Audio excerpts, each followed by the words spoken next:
All right, Steph, we are talking non-5A Division One. We got through the Division Two districts, and now we're getting a reasonable sized teams in these districts. Now that we're up in Division One, we're not forcing 9 in there and go ahead and find 2 non-district games. We got 7 teams in this district. And what is our boys over there? I'm going to start with the Tours. What are they going to do post Jonah Williams? That's a very difficult renaissance they're going to have there after Jonah Williams.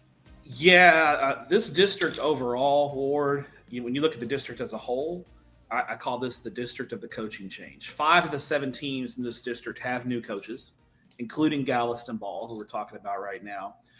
And as of recording, they have not hired a new coach. I expect a new coach to be hired on tomorrow, April 16th. That gives you a little insight when we're recording this, but they're going to hire a coach tomorrow. And so the new coach at Galveston Ball is really inheriting a total rebuild.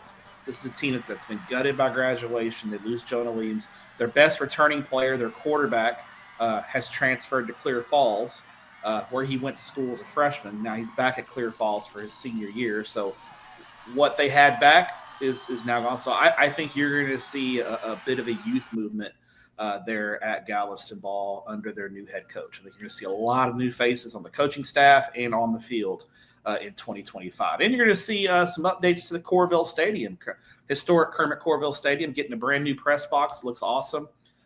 Might even get me down there to make a game this year. Don't be surprised if I make it down to Galveston County for a game this year to check out the Golden Tornadoes of Galveston Ball. Catch a game and then jump on a cruise to wherever, the Bahamas. Wherever we'll just go. Yeah, we'll just go. Yeah, as long as you don't have to swim in that. As long as you have to swim in the water, according to Charles Barkley over there. Fair. That's funny because 2 years ago we talked about how Galveston Ball just mopped up on the Houston ISD district, and they were just looking for competition. Mm-hmm. Then they get competition this past year. They finished 3rd. They did very well. And now they're looking like, hey, can we get back over there in that Houston ISD district while we're trying to get our wheels under us a little bit? This would be a good year for Ariba. Kaiden Barker is the quarterback. Kaiden Barker, yeah. I think for Ball, last year it's kind of a what if year for Galveston Ball last year because Jonah Williams doesn't get hurt. I mean, you think about it, Galveston Ball in the second round of the playoffs lost to A&M Consolidated by a touchdown. Yeah, real low. I think it was 10-3, real low scoring game. They have Jonah Williams. That could be a different ballgame. It was a really good team last year, and unfortunately, they've just graduated the house, and then their best player has moved on. So a lot of questions for the Golden Tornadoes. I don't believe they're going to be in the playoffs this year in 2025. I got you. Best player and coach left. Okay. That's the way it goes sometimes. Let's talk about the teams that finished first and second real quick with Lufkin and Port Arthur Memorial. Are they loaded to get back at it again?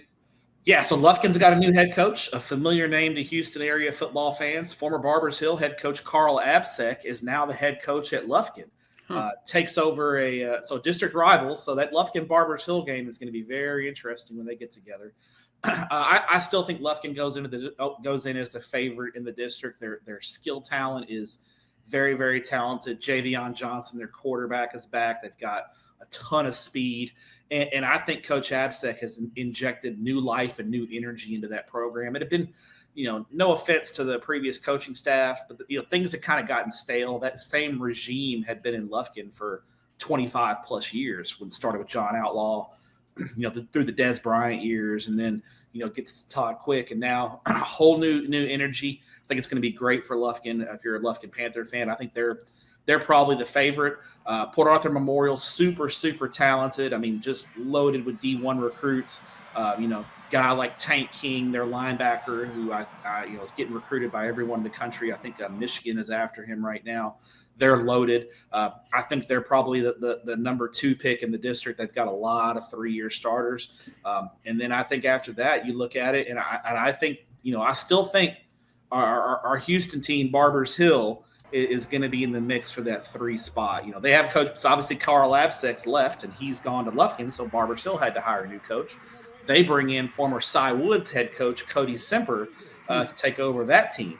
And Barbers Hill last year was just beset with injuries. They just had bad luck with injuries all year long. Never could get healthy, and now they've got to replace a lot of guys. Now they do have one of the most exciting players in the state back, and their wide receiver Kagan Morton, who hauled in 15 touchdowns last year. I mean, he is an explosive playmaker for the Barbers Hill Eagles. He's a guy to keep an eye on. He's a track star. I'm sure we may see him at the state track meet also there for Barbers Hill. And they've got a new quarterback.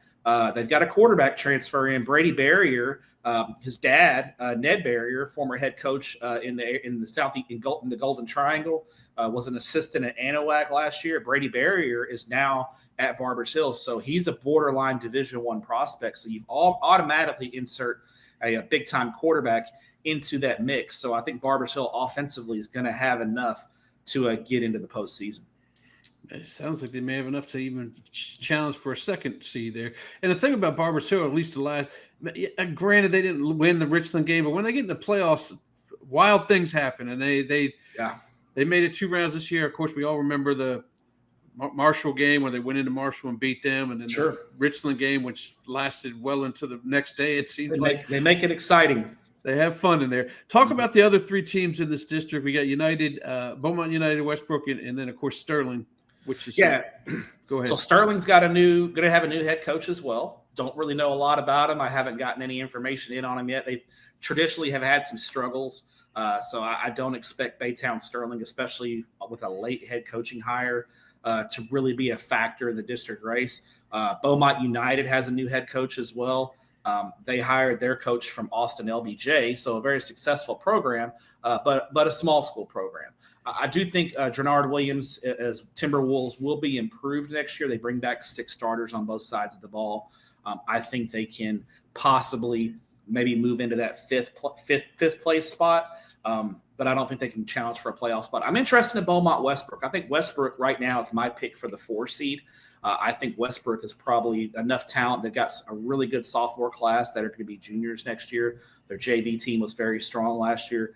I would take Beaumont Westbrook as the 4. So if I was picking it right now, Ward, I would go 4 playoff teams. Only get 1 Houston playoff team in this district, in my opinion. I think we're going to go Lufkin, Port Arthur, Barbers Hill, and Beaumont Westbrook, with Beaumont United, Galveston Ball, and Baytown Sterling rounding it out in the district. Yeah. Well, and like we talked about in the podcast a lot last fall, going to Lufkin is a true home field advantage for Lufkin, because that's a journey to get out there compared to these other 4, and you got to go in there, and that team's already talented as it is. Sure. You say only 1 Houston team makes it out of this one, but we're going to have 4 out of next week. So when we talk 10-5A, regardless, we're getting 4 out of them. There you go. Week, yeah. So there you go. I'll see you next week. We'll talk 10-5A.